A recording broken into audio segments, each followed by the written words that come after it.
Hey, what's up guys? It's me, Kevin Eknes, and welcome to the fourth episode of the Phrasing Essentials series.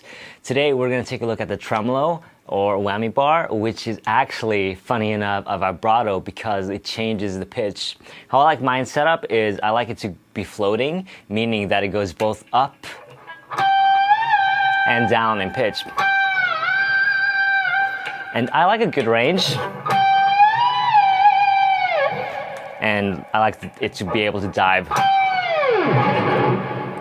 which is a very cool trick. But another kind of cool thing that's more of kind of musical element is I like the G to actually be able to pull up at least a major second.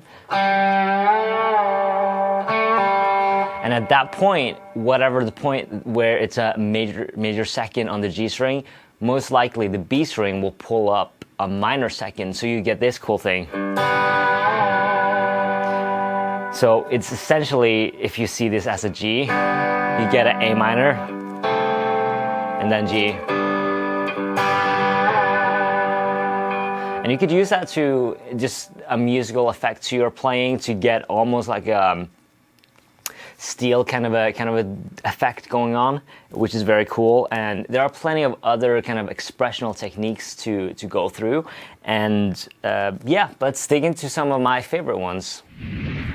So the first technique to look at, it would be kind of a doubling of a note. That's basically what you're doing, but you're doing the second note with a trem. So it's very easy. It's basically after you've plucked a note, you push down the whammy bar, and then you kind of release it.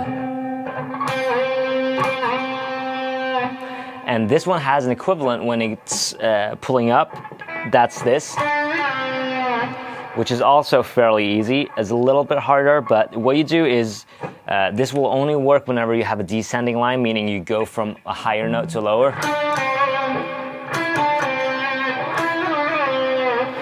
Basically what you do is, after you've plucked the note, right before you're about to release it, you pull it up, and as you're doing the pull off, you release the bar at the same time. So basically it's this kind of a thing. Kind of emulate that with just like a slight bend. And then it's the more aggressive forms of doing either one, where you kind of start the warble. So at that point you need to press it down a little bit harder, and you need to let go of it.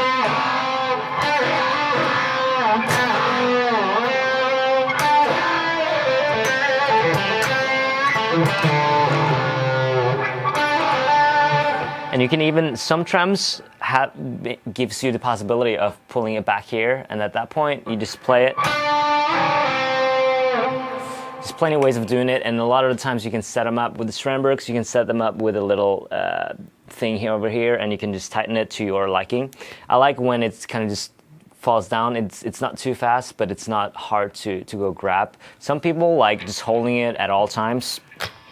The next kind of form of expression would be whenever you would use the trem to bump into a note. So that means that you're coming from a half tone below.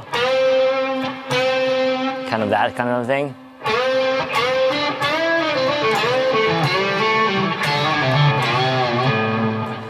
And then the opposite of that would be to kind of push the whammy bar down at the tail end of the note.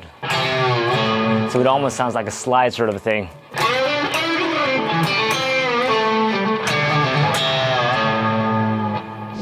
So yeah, as you can see, there are plenty of cool ways to kind of widen your expression on the guitar musically with the trem, and there are so many different functions. There's the obvious downside that if you break a string mid-gig, then the amounts of tension is going to be changed and it's going to go terribly out of tune.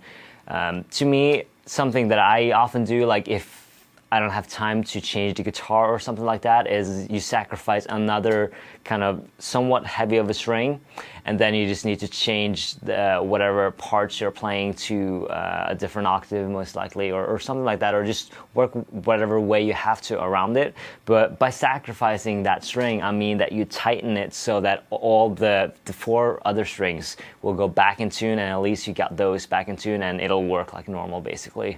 Anyway, if you enjoyed this lesson, then make sure you hit the like button and leave a little greeting in the comments field below.